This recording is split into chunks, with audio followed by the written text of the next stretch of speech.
love today's DIY. We're making some copper accent pieces to have in the home. One is a plant stand, the other is a ladder, which is behind me right now. So there's a little bit of everything for everyone, from beginner to somebody who loves to make projects every day. If you notice I haven't been making a lot of DIYs, is because I haven't been feeling inspired in the last couple of months. But now that I found my own style, which I can't wait to share with you, like my room tour, I didn't want to make disposable kind of DIYs anymore. I want to make something that you really want to have in your home. Investment looking pieces, you know, statement, beautiful, elegant pieces to have in your home space. So we're going to start with today's project. Make sure to give this video a thumbs up and let's get started. We're going to start with a raised plant stand, and I've been loving all the trends that's been out.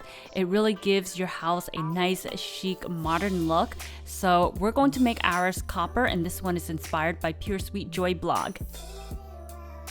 For materials, you are going to need a 10-foot piece of 1/2-inch copper pipe. To cut the pipe, you are going to need a 1 to 1/8 of an inch tube cutter like this one. You will also need 8 T-fittings and 8 caps. Before we cut out the pipe, we're going to have to measure out how much we will need. You want to measure out 8 2-inch pipes for the center base, 4 3.5-inch pipes, and 4 6-inch pipes. After you mark out your measurement, it's time to use this fun tool and cut out the pipes. So the way you do this is that you just open up the tool by using the screw on the bottom, place the pipe between the 2 barrels on the bottom, and then match the blade up to your marking. Adjust this so that way it can fit tightly around the pipe. Then rotate the cutter around the pipe. And as you're doing this, every time it feels a little loose, you want to tighten it with the knob on the bottom. Once you get the hang of this, it should be really easy. You can rotate it either way. I don't know why I was doing it the harder way. I think this was my first time doing it, and so I was just trying to get the hang of it. It's perfectly safe, and once you do get the hang of it, it should be fun, and you'll find your own little technique on how to do this. After cutting out the pipe, you should have something like this. The first set of pipes that I cut out, I used the original measurements that were given in the blog post. I realized it was too small for my plant pot, so I readjusted the size to 2 inches. You want to lay out your T-fittings with the bottom of the T going counterclockwise, just like what I have here. Then you're going to connect the pipe to the T-fittings. To secure this in place, I recommend for you to use epoxy glue. At this moment, I didn't have epoxy glue, so I just used E6000, which doesn't work quite as well as epoxy. Now take out the other 2-inch pipes and connect them to the other end of the fittings. After you're done with the base, it's now time to add 4 more T-fittings to each end of the pipe.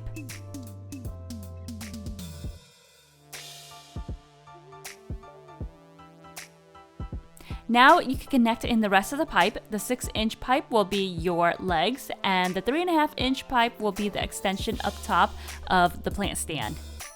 You can always adjust the measurement on the base pipe to make it wider, or if you want to make the stand longer, you can always adjust the measurement for the legs.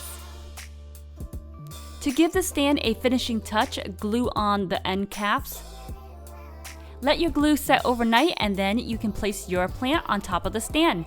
I am so in love with this DIY. It's such a little accent to the home, yet it makes a huge difference, and it's going to add so much style into your space. I always wanted a ladder to put in my room so that way I can hang accessory, and since I made the copper plant stand, I thought this would be a great way to make a copper ladder stand. I'm starting with 2 10-foot copper pipe here.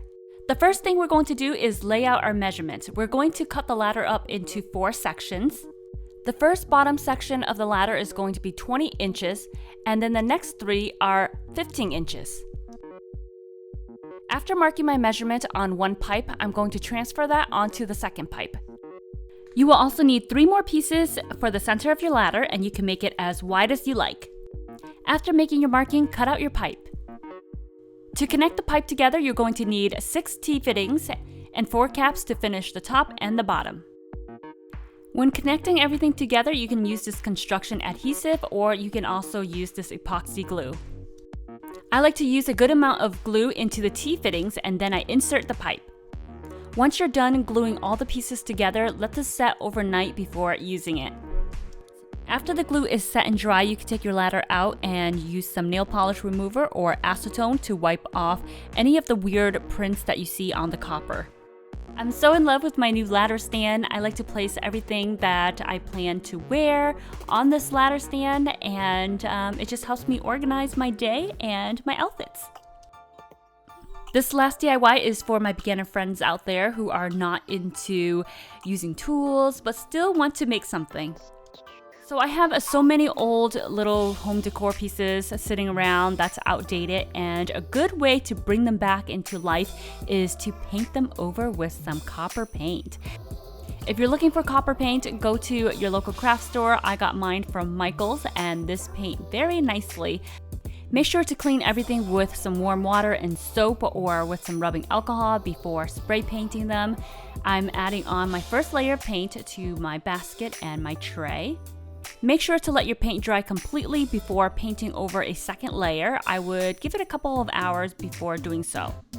I'm so happy with how my $1 tray looks on my bed stand. It looks amazing. I organized my planner and also my journal with my pen next to my bed. That way, whenever something comes up, I have it right next to me. This metal basket used to look so boring in my home, and now that I repainted it into this copper tone, it looks amazing near my chair. It's gorgeous to look at, and it adds so much style into my space. Thank you all so much for watching. Make sure to give this video a thumbs up if you enjoyed it. You can also request other DIYs by commenting below, or if you like to see any other type of videos, I'm always reading your comments for new inspiration. I love you and I will see you next Sunday. Ciao!